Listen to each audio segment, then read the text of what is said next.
കേരളത്തിന്റെ മതേതര മനസ്സിന്റെ ചാലകശക്തി വിളിച്ചോതുന്ന ഒരു നേർസാക്ഷ്യത്തിലേക്ക് സൗദിയിൽ വധശിക്ഷ കാത്തു കഴിയുന്ന റഹീമിനായി കൈകോർത്തിരിക്കുകയാണ് കേരളം. വധശിക്ഷയിൽ നിന്നും ഒഴിവാക്കപ്പെടണമെങ്കിൽ 34 കോടി രൂപയാണ് ഒരുമിച്ച് സ്വരൂപിക്കേണ്ടത്. ഇതുവരെ കേരളം ഒറ്റക്കെട്ടായി പിരിച്ചത് 30 കോടിയിലധികം രൂപയാണ്. ഇനി 3 ദിവസം മാത്രമേ ഉള്ളൂ. 4 കോടി രൂപ കൂടി പിരിച്ചെടുക്കേണ്ടതുണ്ട്. പല സുമനസ്സുകളുടെയും അതിൽ മത, ജാതി, വർഗ ഭേദമന്യേ എല്ലാവരും കൈകോർത്തുകൊണ്ട് ഒരു ജീവന് വേണ്ടി ഒരുമിക്കുന്ന കാഴ്ച. രാഹുൽ KV ഉണ്ട് കോഴിക്കോട് നിന്നും. നമുക്ക് എന്താണ് ഇപ്പോഴത്തെ സ്ഥിതി, എത്രത്തോളം സുമനസ്സുകൾ ഈ കൈത്താങ്ങിനൊപ്പം ചേരുന്നുണ്ട് എന്നൊക്കെയുള്ള കാര്യങ്ങൾ വിവരിക്കാൻ. രാഹുൽ, മലയാളിയുടെ മനസ്സ്, മതേതര മനസ്സ്, അതാണ് ഇവിടെ വെളിവാകുന്നത്.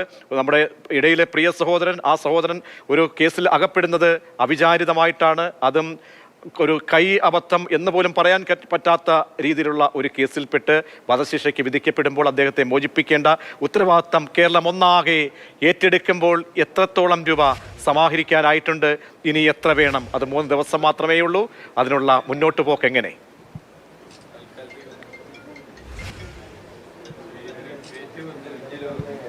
പ്രതീക്ഷ, തീർച്ചയായും ഇതാണ് കേരള സ്റ്റോറി, ഇതാണ് റിയൽ കേരള സ്റ്റോറി എന്ന് പറയുന്നത്. എല്ലാവരും തന്നെ കൈകോർത്തു. അങ്ങനെ അബ്ദുൾ റഹീമിൻ്റെ മോചനം അത് യാഥാർത്ഥ്യത്തിലേക്ക് എത്തിക്കൊണ്ടിരിക്കുക തന്നെയാണ്. വലിയ ഭീമമായ തുകയാണ് ആവശ്യമായി വന്നത്. പക്ഷേ അത് വളരെ പെട്ടെന്ന് എല്ലാവരും കൈകോർത്തുകൊണ്ട് തന്നെ അത് സമാഹരിക്കുവാൻ കഴിയുന്നുണ്ട്. എന്നോടൊപ്പം അബ്ദുൾ റഹീമിൻ്റെ ഉമ്മയുണ്ട്. ഉമ്മയെ കാണുന്നതിന് മന്ത്രി മുഹമ്മദ് റിയാസും ഇവിടത്തേക്ക് തന്നെ വന്നിട്ടുണ്ട്. ആദ്യം ഉമ്മയുടെ പ്രതികരണത്തിലേക്കാണ്. ഉമ്മ, നമ്മൾ കഴിഞ്ഞ ദിവസങ്ങളിലൊന്നും കണ്ടപ്പോൾ ഇത്ര സന്തോഷമൊന്നും മുഖത്തുണ്ടായിരുന്നില്ല, വലിയ നിരാശയായിരുന്നു. എന്താണിപ്പോൾ പറയാനുള്ളത്? ഒന്നും പറയില്ല, മുഖം തന്നെ മതി എന്നുള്ളത്. എന്താ വെച്ചാൽ അത്രയും സങ്കട കണ്ണീരല്ല പോയിട്ട് ഇപ്പോൾ സന്തോഷ കണ്ണീരാണ്. അതൊക്കെ പറഞ്ഞാൽ മതി, മതി എനിക്ക് വയ്യ. എല്ലാവർക്കും നന്ദി പറഞ്ഞാൽ എല്ലാവർക്കും നന്ദി. എനിക്ക് നിങ്ങൾ സഹായിച്ചതിനൊക്കെ അള്ളാഹു നിങ്ങൾക്ക് പ്രതിഫലം തരട്ടെ. എല്ലാവരോടും നന്ദി. അസ്സലാമലൈക്കും. മകൻ വന്നിട്ട് കണ്ടാൽ മതി അല്ലേ? കാണട്ടെ, എത്രയും പെട്ടെന്ന് എത്തി വരട്ടെ, കയറട്ടെ, കാണട്ടെ. എന്നിട്ട് ഓന് വന്നിട്ട് നിങ്ങളൊക്കെ വേണ്ടി നിങ്ങൾക്ക് നന്ദി പറയാനും ഓന് ഞാനും കണ്ട് സന്തോഷം വരട്ടെ. പറയാനില്ല മക്കളെ, ഇനി വേണം പറഞ്ഞെടുത്ത. വലിയ സന്തോഷത്തിലാണ്. ഇതുപോലൊരു ഒത്തൊരുമ കൂട്ടായ്മയൊക്കെ രൂപപ്പെടും എന്ന് ഉമ്മ വിചാരിച്ചിരുന്നോ? വിചാരിച്ചില്ല മക്കളെ. എവിടുന്നാ പൈസ വെക്കാന്നൊക്കെ വിചാരിച്ച് വിഷമം തന്നെ. ഇപ്പം എന്നാണ് വിഷമം തീർന്ന് അല്ലാതെ തീർത്തതിന് എൻ്റെ കുട്ടി കണ്ടിട്ടുള്ള സന്തോഷം തെറ്റ ഇത്തരല്ല പറയാനൊന്നുമില്ല. എന്ന് കയറി കാണട്ടെ ഞാൻ.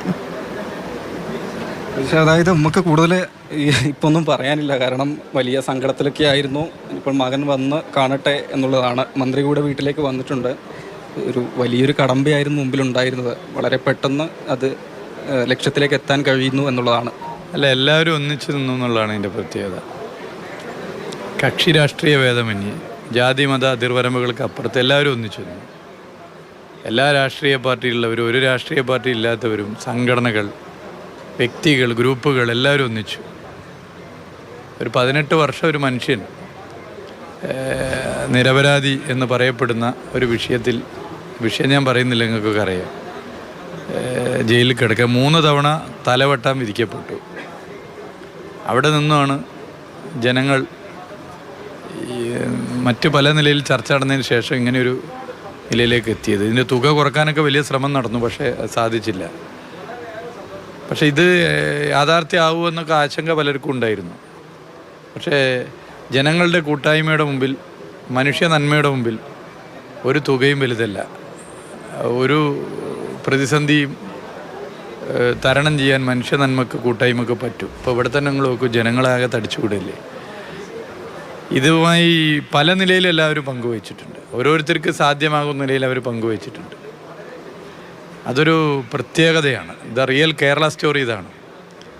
ലോകത്ത് ഈ നിലയിൽ ഒരു കൂട്ടായ്മ വന്ന നിരവധി കഥകളിലൊന്നായി നമുക്ക് നാളെ ഇത് വിശേഷിപ്പിക്കപ്പെടും.